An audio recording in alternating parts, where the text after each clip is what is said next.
এনসিপির নেতৃবৃন্দকে বলতে চাই, আপনারা প্রস্তুত থাকবেন। বাধা যেখানে আসবে সেখানে এনসিপি জনগণকে সাথে নিয়ে প্রতিরোধ করে তুলবে ইনশাআল্লাহ। জুলাইয়ের বিপ্লবের মাসে জুলাই যোদ্ধাদের উপর হামলা, এদেশের কোটি কোটি মানুষের হৃদয়ে রক্তক্ষরণ হয়েছে। আজকে আমরা দেখতে পাচ্ছি বিএনপি তথাকথিত সন্ত্রাসীরা আমাদের শান্তিপূর্ণ কর্মসূচির উপর, জুলাই যোদ্ধাদের উপর হামলা করে এদেশের হৃদয়, জনগণের হৃদয়, কোটি কোটি জনগণের হৃদয়ে রক্তক্ষরণ করে দিয়েছে।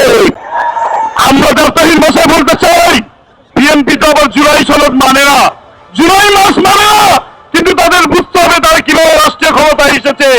এই জুলাই দারু রক্তের উপর ভয় করেই কিন্তু আজকে বিএনপি রাষ্ট্রীয় ক্ষমতায় এসেছে। তারেক রহমানের প্ল্যানের অংশ কি তাই আজকে জাতি জানতে চায়। তারেক রহমান সাহেব মাননীয় প্রধানমন্ত্রী, এরপর আপনাকে আর মাননীয় বলতে পারবো না। যদি জুলাই যুদ্ধের উপর যে হামলা হয়েছে তার যদি বিচার না করেন আমরা আপনাকে বিশ্বাস করতে পারবো না। কাজে আসুন, ঘন ধান পুষ্প ভরা আমাদেরই বসুন্ধরা। স্যার, আমাদের খেলার মাঠের দেয়াল ভাঙতে এসেছে। এটা আমাদের খেলার মাঠ। আমরা তো এখানে দোকান বানাবো।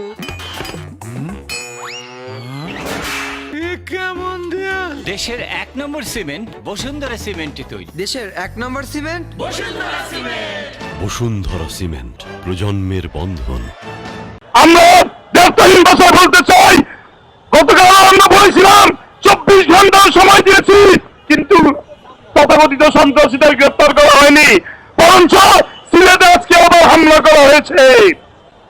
এরপরে আমরা এনসিপির নেতৃবৃন্দকে বলতে চাই, আপনারা প্রস্তুত থাকবেন। বাধা যেখানে আসবে সেখানে এনসিপি জনগণকে সাথে নিয়ে প্রতিরোধ করে তুলবে ইনশাআল্লাহ।